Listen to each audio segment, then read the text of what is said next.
Eh les gars, on se refait le foot et le sport au complet. Allez, Mars attaque, première partie avec vous, Lino Bacco. Eh bien, merci Mehdi, quoi d'autre comme compliment pour démarrer cette journée en tout cas.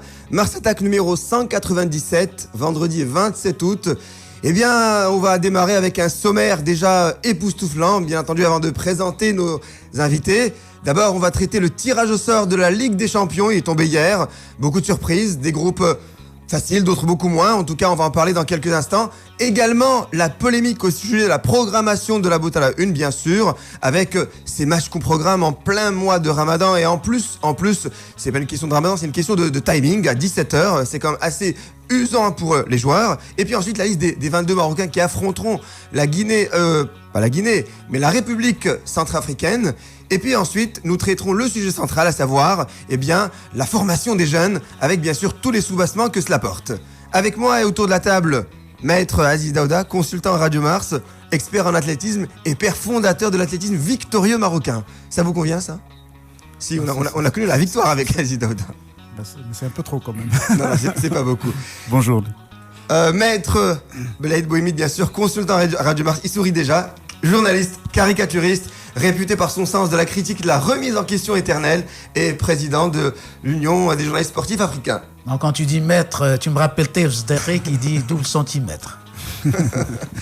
En tout cas, on est heureux de vous accueillir sur Radio Mars ce matin. Il est 9h36, on démarre. Eh bien, on démarre avec un tour de table autour de ce tirage au sort Ligue des Champions. Le groupe A, Inter Milan, Werder de Brême, Tottenham, 20, ça vous évoque quelque chose, c'est Blade? Ouais, surtout, alors là, c'est le groupe G, là, groupe de la mort. Il y a l'AC Milan, il y a le Real Madrid, l'Ajax, et bien sûr, le petit Auxerre. Mais il se présente comme étant petit, plutôt modeste, n'est-ce pas? Mais ce qui est d'extraordinaire à retenir, c'est cette façon de considérer cette qualification comme déjà une victoire et une promotion pour Auxerre et pour la région. Oui, c'est sûr, parce qu'on sait très bien, c'est Aziz, que finalement faire partie d'un groupe où figure l'AC Milan, le Real Madrid, c'est un honneur déjà que de porter... effectivement, c'est déjà être en confrontation directe avec celui qui tient la coupe déjà, ouais, entre les mains, et qui n'est pas parti pour figurer dans cette coupe, qui est parti aussi pour la regagner, parce que bon, on a vu que l'Inter a fait des efforts de recrutement encore, que l'Inter est égal à lui-même, et que probablement il va jouer les premiers rôles dans cette coupe encore une fois. Ouais. Et je me souviens lorsque Lille, lorsque Lille, avec l'équipe de Bassir et de Halilhodžić, s'est qualifié en Ligue des Champions, les joueurs racontaient, parce qu'ils avaient affronté le Manchester United, ils racontaient lorsqu'ils lisaient Beckham derrière le dos d'un joueur, c'était déjà quelque chose. Parce qu'en fait, ils le voyaient qu'à la télévision.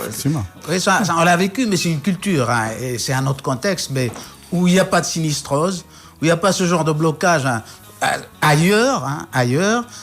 Il y a des fois où même tu es champion et tu te fais casser. Ouais. Donc ici, c'est un exploit, c'est une promotion et c'est un plus pour les joueurs. Et que demain ils perdent, c'est pas grave. Le public sera là pour les soutenir parce que déjà ils ont réussi un exploit par cette C'est aussi un plus financier important parce que déjà le fait de figurer dans les groupes permet à l'équipe de toucher une somme assez importante. Ouais. Et puis au fur et à mesure, en fonction des matchs qu'il va jouer, parce qu'il y a quand même un nombre assez important de matchs, donc de recettes, donc de droits télé. Il y a la région qui s'en mêle aussi. Nous sommes dans une phase où nous parlons régionalisation, espérant que le sport sera impliqué de très belle manière dans cette réforme structurelle qui intéresse le décollage au Maroc. Et donc la région est concernée par cette victoire qui apporte énormément.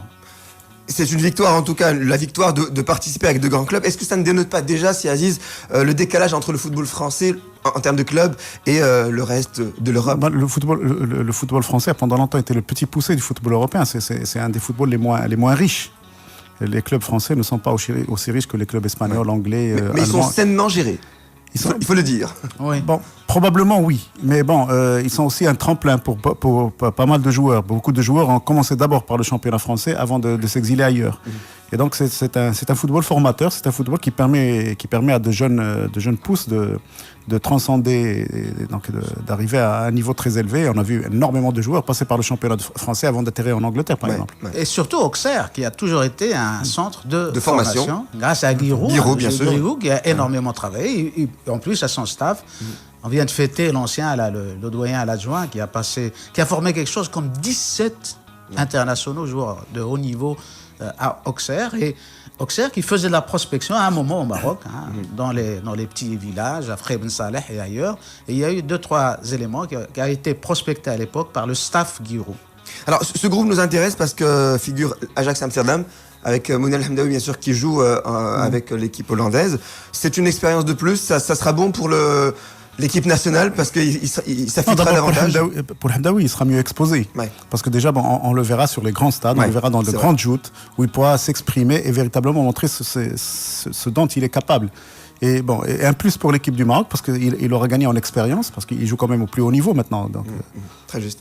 Donc je rappelle, le groupe G, AC Milan, Italie, Real Madrid, Espagne, Ajax d'Amsterdam, Hollande et Auxerre, France. Alors vous m'avez tiré vers le groupe G parce qu'il y avait effectivement rapidement, Auxerre. parce que On va aller vers le groupe B parce qu'il y a Lyon. Il y a Lyon. Ce groupe. Il y a Lyon, Blade. Alors Lyon, groupe B, Benfica, Portugal, Schalke 04, Allemagne et Haïfa Tel Aviv, Israël. C'est jouable. Ouais. C'est jouable. Lyon a eu d'ailleurs de Lyon. Lyon a eu le tirage le plus clément, disons, dans cette première phase. Et je pense que Lyon va passer là, il n'y a pas de problème pour Lyon. Expérience oblige, bien sûr. Expérience, et puis il y a aussi le fait que l'équipe s'est remodelée et qu'elle elle a un peu trébuché au début, mais c'est de bon augure parce que trébucher en début de saison, c'est aussi se corriger rapidement. Ouais. Et l'arrivée de Gourcuff au bon moment. Oui, qui va certainement apporter un plus. Oui, un c'est plus. ce qu'attendent les Lyonnais en tous les cas. Bon, il y a un double poste. Il y a Jean de Macoun. Ils vont se marcher dessus un petit peu. Bon, mais enfin, c'est vrai que Gourcuff peut peut-être rebondir véritablement dans cette équipe. Non, ils vont probablement jouer par intermittence, c'est-à-dire que quand l'un attaque, l'autre défend, etc. Donc ils vont On jouer n'a pas comme ça. investi 24 millions pour rien. Et la saison est longue. Oui, absolument. Le groupe du FC Barcelone, c'est du gâteau, Panathinaikos, avec tout le respect qu'on a pour les clubs, un club danois. Quand on évoque le FC Barcelone, il n'y a personne devant. Donc Ouais. Donc, groupe C également, Manchester United, Valence, Rangers écossais et Bursaspor turc également. C'est de la promenade pour Manchester, c'est Aziz? les clubs anglais ont toujours eu des problèmes avec de petites équipes. Comme par hasard. Ils sont excellents dans leur championnat, mais dès qu'ils sont en Champions League, on arrive facilement à les faire déjouer. Je ne sais pas pourquoi, mais depuis quelque temps, les clubs anglais ont des difficultés. Club et équipe nationale aussi. Vous savez,